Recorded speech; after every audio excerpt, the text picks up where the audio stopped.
ये जहालत की इंतहाई एक जो जो लेवल है ना, वो आपको इसमें रिफ्लेक्शन नज़र आती है कि एक मुकामी सतह पर कुछ जिरगा इकट्ठा होता है और वो फ़ैसला करता है कि इन्हें कारी किया जाएगा। उनको ले जाते हैं और ख़ातून को 7 गोलियां मारी गई हैं। अभी पोस्टमार्टम रिपोर्ट मैं BBC पे देख रहा हूँ, वो जो डॉक्टर जिन्होंने पोस्टमार्टम रिपोर्ट बनाई है उन्होंने कहा 7 गोलियां ख़ातून को लगी हैं।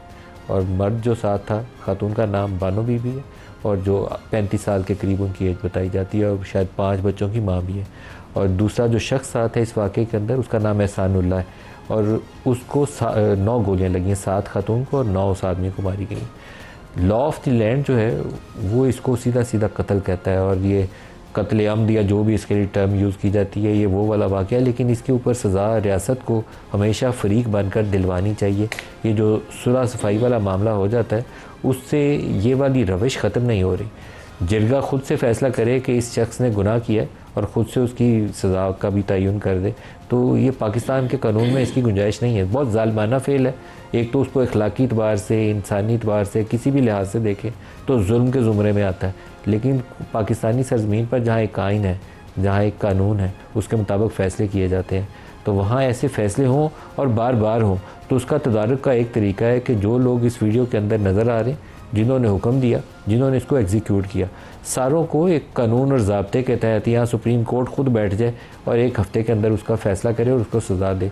नूर मुकद्दम का केस भी इसी तरह की एक मिसाल है। अभी तक वो अपीलों में पड़ा हुआ है, मेडिकल बोर्ड बना रहे हैं। वो जिसने मारा है, ज़ालिम ने उसका सर काटा है और उसके साथ ख़ातून के साथ जो कुछ किया है उसमें शक की गुंजाइश नहीं है कि शख्स मर्डर है।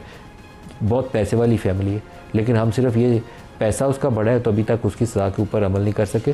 उसको कोई हफ्ते 10 दिन के अंदर उसको फांसी पे लटकना चाहिए था।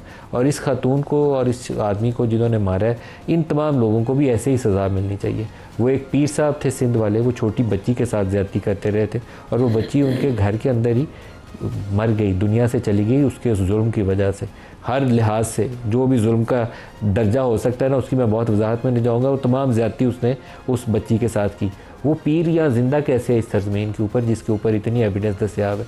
तो ऐसे जाली पीरों को, ऐसे जाली सरदारों को, ऐसे ज़ालिम पैसे वालों को एक फांसी का फंदा उनके गले में लटकना चाहिए। वैसे कोई तरीका नहीं है कि आप इन चीज़ों को कभी भी रोक सकें।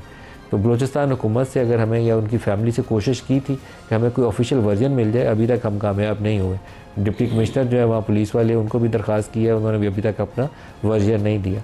लेकिन शायद पूरी सोसाइटी को इसके ऊपर दबाव बढ़ाना चाहिए कि इसके ऊपर सज़ा का अमल फौरी हो और पूरी कौम को होता हुआ नज़र आए, ताकि बाकियों को एक मैसेज भी हो कि कोई और करेगा तो कल उसके गले में भी फांसी का फंदा होगा।